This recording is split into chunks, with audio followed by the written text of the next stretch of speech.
கர்த்தராகிய இயேசு கிறிஸ்து நாமத்திற்கு மகிமையும் உங்கள் அனைவருக்கும் என் ஸ்தோத்திரங்களை நான் தெரிவித்துக் கொள்ளுகிறேன். நமக்கு வெற்றி தரும் வேத வசனமும் பாடலும் என்ற இந்த நிகழ்ச்சியில் உங்களை சந்திப்பதிலே மிக்க மகிழ்ச்சி அடைகிறேன். இன்றைக்குரியதான வேத வசனம் ரோமர் எழுதின நிருபத்திலே 1வது அதிகாரத்திலே 5வது வசனம் சொல்லப்பட்டிருக்கிறது.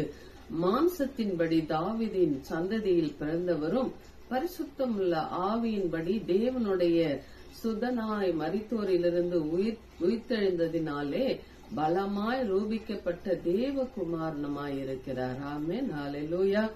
மாம்சத்தின்படி தாவீதின் சந்ததியில பிறந்தவராகிய இயேசு கிறிஸ்து அவர் தேவனுடைய குமாரன், ஆவியிலே உயிர்ப்பிக்கப்பட்ட குமாரனாய், அவர் ரூபமாய் நிரூபிக்கப்பட்ட குமாரனாய், தேவனுடைய குமாரனாய் இருந்தார். ஹல்லேலூயா.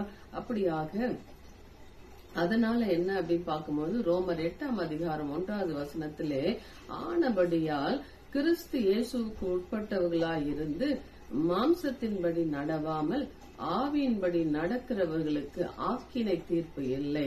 அல்லேலூயா. இயேசு கிறிஸ்து ஆவியின்படி நடந்ததினாலே அவருக்கு ஆக்கினை தீர்ப்பு இல்லாமல் போக பண்ணினார் பிதா.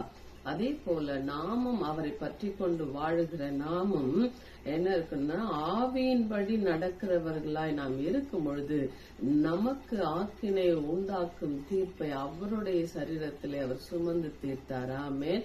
அதனாலே நமக்கு ஆக்கினை தீர்ப்பு இல்லை. ஹல்லேலூயா. ரோமர் 15ஆம் அதிகாரத்திலே 13வது வசனம் சொல்லப்பட்டிருக்கிறது. பரிசுத்த ஆவியின் பலத்தினாலே உங்களுக்கு நம்பிக்கை பெருகும்படிக்கு நம்பிக்கையின் தேவன் விசுவாசத்தினால் உண்டாகும் எல்லாவித சந்தோஷத்தினாலும் சமாதானத்தினாலும் உங்களை நிரப்புவாராக. ஆமென். கர்த்தருடைய ஆவியின் சமாதானமும் சந்தோஷமும் நம்மளை நிரப்பும்படியாக தான் அவர் ஆவியிலே உயிர்ப்பிக்கப்பட்டார். அல்லேலூயா. அப்போ எபேசியர் 4:3 சொல்லப்பட்டிருக்கிறது, சமாதான கட்டினால் ஆவியின் ஒருமையை காத்து கொள்வதற்கு நாம் ஜாக்கிரதை உள்ளவர்களாய் இருக்க வேண்டும் என்று வேதம் நமக்கு எச்சரிக்கிறது. அல்லேலூயா.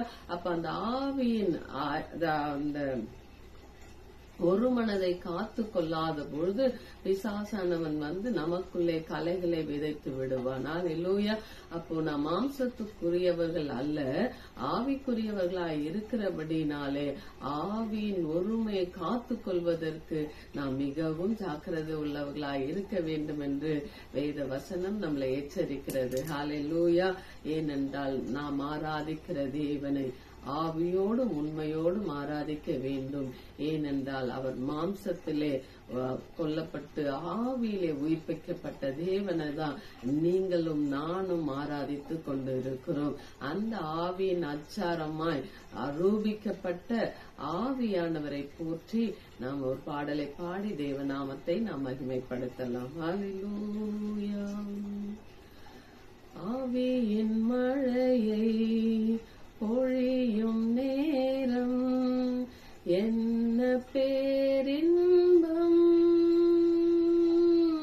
தூய தேவனின் சாயலடைய வேலை நெருங்கிடுதே. ஆவியின் மழையை பொழியும் நேரம் என்ன பேரின்பம்,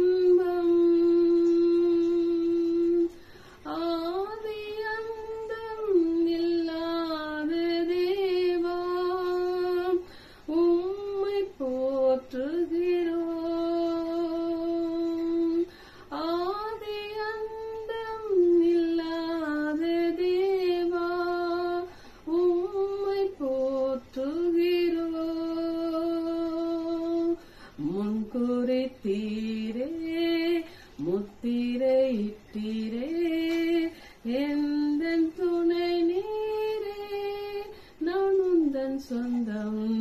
ஆவியின் மழையை பொழியும் நேரம் என்ன பேரின்பம்,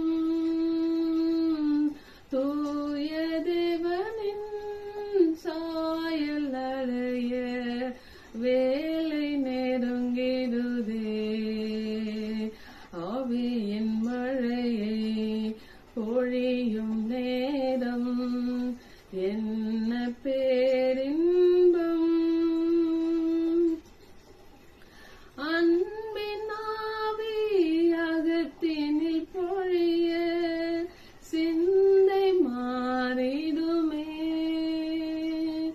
அன்பின் ஆவி அகத்தினில் பொழிய சிந்தை மாறிடுமே. பகைகள் அகலும் பாசம் வளரும். என்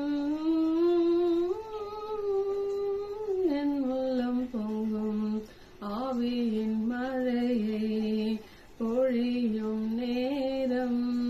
என்ன பேரின்பம்.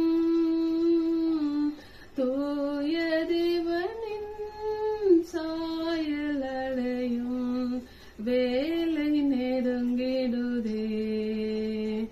ஆவியின் மழையை பொழியும் நேரம்.